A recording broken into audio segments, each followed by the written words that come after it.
What an episode that was! Wow! Moon Knight just keeps getting better and better. Hello and welcome back, it's good to see you. The press actually got the first 4 episodes of this show back before it started, so they've been sitting on this cliffhanger for 6 weeks. They had been going on about how episode 4 was a big one, and they were not kidding. I actually have something a little extra about that at the end of this video, so stay tuned. With Khonshu and Moon Knight out of the equation, this episode was as much Layla's as it was Mark and Steven's. It balances being a psycho thriller and a horror drama.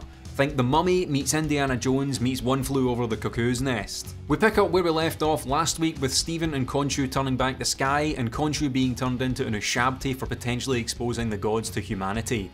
We open with the avatar of Osiris taking Khonshu's Ushabti into a room filled with other statues. I think I might have been right last week when I said there was more to these Egyptian gods than meets the eye. It looks like they'll put you in a stone statue for just about anything, judging by how many there were. So what are we having for dinner tonight? Pizza? Pizza? Chinese food? Stone statue. If Khonshu ends up being freed, and I hope he does, I miss the old pigeon, I wonder if we'll see all the other trapped gods being freed as well. It seems like a kinda Chekhov's gun situation. And if you watched my breakdown of the Thor Love and Thunder trailer, you'll know that I mentioned Gorr the God Butcher potentially appearing in Moon Knight. Could he be the one to take down all these corrupt Egyptian gods? After escaping Arthur Harrow's fairly incompetent henchmen, she was in the truck. Of course she was in the truck. What's she gonna do, disappear into the night? Steven and Layla catch up to Harrow's crew on the hunt for Amit's tomb, and Steven confesses to Layla that Khonshu plans to make her his next avatar, which is why Mark is trying to protect her, and then they connect the dots to form the weirdest love triangle I've ever seen. 2 of them are in the same body, how does that even work? Mark making Steven punch himself was hilarious. Oscar Isaac's physical acting in this show has been on a whole other level. The way he's able to almost detach his face from the rest of his performance is just incredible. Steven realises that the cave they plunge into is laid out like the Eye of Horus, and draws it freehand no less. Nice flex. This helps them find the tomb, and this is where the episode really comes into its own. We're treated to a solid 10-minute horror sequence as a zombified Heka priest is on the prowl and disembodies one of Harrow's henchmen, the detective from episode 2. The sound design really elevated this scene because they couldn't show a lot of the gruesomeness and disembodiment because otherwise they would have to give the whole show a mature rating, and that cuts down on the accessibility of it, so they don't want that. The Foley work helped make it almost more visceral than if they had shown it, because between the sound and the visual ambiguity, it leaves your mind to fill in the gaps. Steven and Layla are separated, with Layla being hunted by another Heka priest and Steven finding the hidden tomb of Alexander the Great, or Mr. Great if you're Steven. He's so adorable. The camera work in this episode was awesome as well. A lot of interesting camera movement, and this horror scene in particular stood out to me, showing that big void that Layla had to cross and later that same void between her and Arthur Harrow, and that shot of her being pulled back into the darkness twice. Just pure horror filmmaking. Steven stumbles upon the lost tomb of Alexander the Great as Arthur Harrow explains to Layla that Mark was actually involved in the murder of her father. This was hinted at last week, but Mark later explains that it was actually his partner, I'm assuming Jean-Paul Ducombe, or Frenchie as he's also known, who killed the entire dig crew and Mark wasn't able to stop him. Ducombe's name actually appeared back in episode 1 in Mark's secret phone. I think this might be a storyline they'll be saving for season 2 if they make one. Oscar Isaac has been very open about the fact that he didn't want to be tied down following this series, and it's been marketed as a limited series, not a season 1. So we'll have to wait and see. Arthur Harrow and his band of misfits catch up to Mark and Layla as they're discussing the murder of Layla's father. Talk about timing.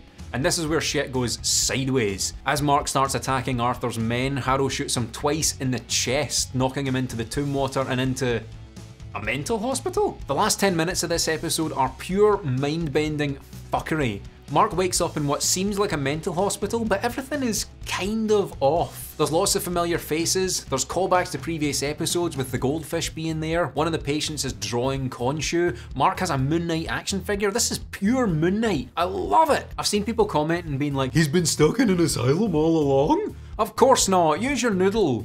It looks to me like he's trapped in some kind of mind prison after the trauma of what's just happened to him caused his mind to break and hold him in this kind of purgatory. While Mark is confronted by Arthur Harrow, seemingly the man in charge at this asylum, showing the psychological hold he has over Mark and Steven, which makes sense given he just shot them, Mark is able to piece together what is going on by clues in his surroundings and makes a break for it. He sneaks into a room to hide from the guards and finds a sarcophagus containing Steven, as if he needed a bigger clue that this was all going on inside Mark's head, and the two hug it out. As they continue their jailbreak, they find a second sarcophagus which is being violently pounded from the inside, but they don't open it. This has to be another hint towards Jake Lockley. It has to be.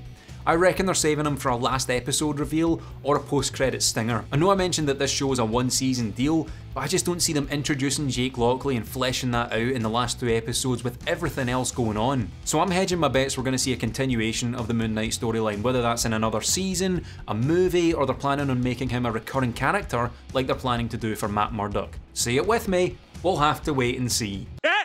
He said it! He said it! The episode ends with Mark and Steven being greeted by a friendly hippo and screaming their little hearts out, much like the rest of us were doing at home by this point. As goofy as the hippo might seem, this is a super important detail. This is no regular talking hippo, this is Taweret, the Egyptian god of fertility and childbirth. She's also capable of assisting some into the afterlife or rejuvenating them back to life. So we'll definitely see more of her next week, where she'll probably explain a bit more about what's going on. Before I wrap up, I want to touch a little bit on Layla's character, because I haven't spoken about her a great deal and she's really come into her own in the last couple of episodes. May Calamawy has done an excellent job in fleshing her out.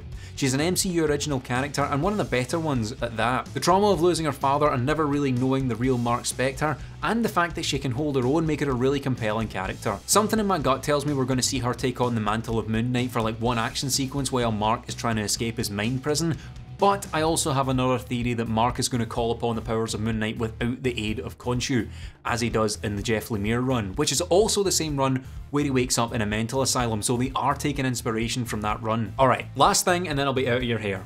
I mentioned that the press got the first 4 episodes 6 weeks ago. Well, a couple of weeks ago, a few journalists accidentally received episode 5 for review, much earlier than they were supposed to. I haven't read any of the reviews because I want to watch it spoiler free, but the general reaction has basically been, if you thought episode 4 was good, oh, buckle up for episode 5, as if you needed another reason to be hyped for next week. So my review next week is probably going to be up a day later than usual because I've got a concert next Wednesday and I just don't have time to record, edit and upload the video before next Thursday. I know, having a life outside of these videos, what a dick. Thank you very much for watching. These videos have been getting more and more popular on TikTok each week, and I am super thankful for everyone that's tuning in. Don't forget to follow and subscribe if you're liking them, it helps me out a wee bit. What did you think of the episode? Leave a comment and let me know. Thanks for watching, I'll see you soon.